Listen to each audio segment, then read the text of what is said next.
Hi customers, just wanted to follow up with the video we did earlier this week. It's supposed to be more about ventilation and ended up being about a few other things.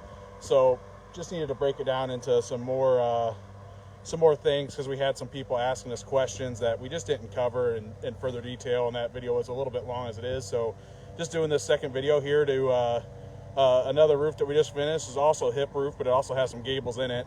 Flip the camera around so you guys kind of get a aerial view here.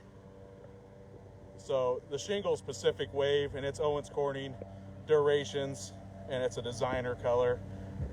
We don't charge any more for the designer colors. It's just included in our estimate. But you can see that here. So what I'm wanting to show you guys here is what is unique about a hip roof, and you can even look down to the one over here as well. So on a hip roof, unlike a gable, remember the fronts with the peaks is the gable. The hip roofs don't have a gable, right? So what happens is the bottom has got a lot of attic space, and then it narrows down to the top and doesn't give us as much opportunity to put ventilation in like a ridge vent. So in some cases, different types of ventilation is necessary. So I didn't want to have any confusion with that we only install ridge vent and ridge vent is the best solution. It was just the best solution for that roof. What is challenging about the hip roofs is because they have such a large attic space with a narrow space to install ventilation, it's not possible sometimes to use ridge vent. Especially the steeper the roof goes, the smaller the peak gets, and we have to do things with box vents or power vents, so on and so forth. And one thing that I run into quite often when I'm evaluating properties and they might have condensation issues, ice damming issues, premature shingle wear, basically aging shingles before they should, is sometimes it's too much ventilation or the wrong types of ventilation mixed with each other.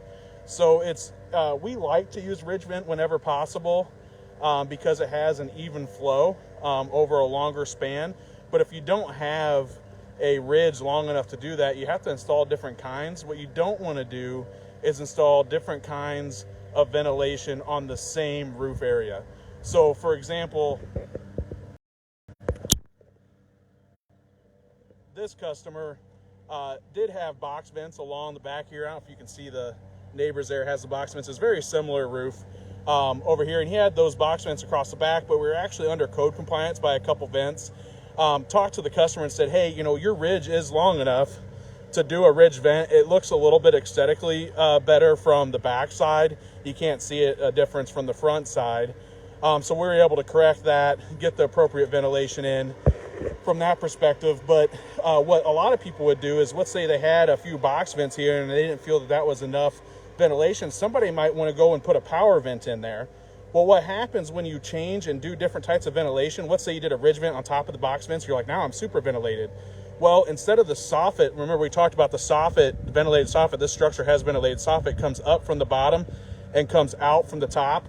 What will happen is you're going to be making those box vents essentially the intake portion, and then your ridge vent will be this. So you'll only be venting this small portion of the attic, and you want to make sure that you have flow all the way from the bottom all the way to the top. In a situation where, let's say you don't have a ridge vent, you're only able to put box vents in. You're like, I'm going to put that power vent in or that whirlybird vent in to add to it. What will happen there is that power vent will be more powerful than the box vents next to it, and it will actually, again, turn the box vents into a soffit and pull air from those. So very important that on the same roof structure, you're consistent with the type of ventilation and that you do have an intake. So this is kind of part 2 of that video about ventilation. There is a few structures that we have coming up that we have estimated where we did Flamenco deck air on soffit areas that don't allow for ventilated soffit. So we have to install the intake ventilation on the deck. It's a really cool product. I don't see it coming up a lot, and there's a lot of structures in Quincy that just don't allow for the intake portion of the like for your soffit, the vented in the soffit, and we got to install it on the deck. And it's a really cool product by Flamenco. We use the same tools, the same app that they have, it's called the ventilation calculator, to come up with what's the appropriate ventilation for this attic space. And then we can know, okay, do we have enough linear foot of ridge to install a ridge vent, or do we need to install a box vent? Do we need to install a power vent, a whirlybird? You know, and it's always about function first. And of course, if we can get the aesthetic portion down right as well, we're going to do that. So if you have any more questions about those things, we had a tremendous response from the last video, people asking about it, people, good comments as well. And we want to keep that going. We definitely want to keep the communication open. And if there's things that you guys don't like, you don't see, give us an opportunity to explain that, and go over that. One other quick thing. So we did a video on valleys here a while back. I get real obsessed about valleys, so I want to show you guys this one. So in that video, I talked about bigger roof overlaps the smaller roof. And then I talked about, so this is the smaller roof right here, and this is the bigger roof. Why are we going that way?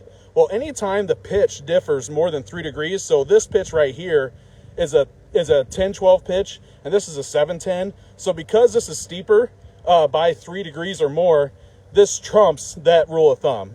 So while this is the smaller roof, it's the steeper roof, so it's going to overlap onto that side of it. So just thought I'd show you guys that, because I said one thing, and if everybody's paying attention, then they'd probably think, hey, that's opposite of what you said. So that's why that one's that way. But yeah, if there's anything that you guys have questions on, feel free to reach out. You can also reach us if you're wanting a quote on your project at rightrateroofing.com, and then you select the free quote button, fill out every field on there. Make sure you move the marker over your specific property. Sometimes people submit them and it's the marker's not on their house. So make sure that it's actually on your house, and we'll get you a preliminary estimate typically within 24 hours. Again, that's rightrateroofing.com, grammatically correct. And go ahead and fill out that free quote. If you're just wanting to talk, you can shoot us a message on Facebook, or you can reach us by the contact us tab on our website. So thank you, customers, and have a good evening.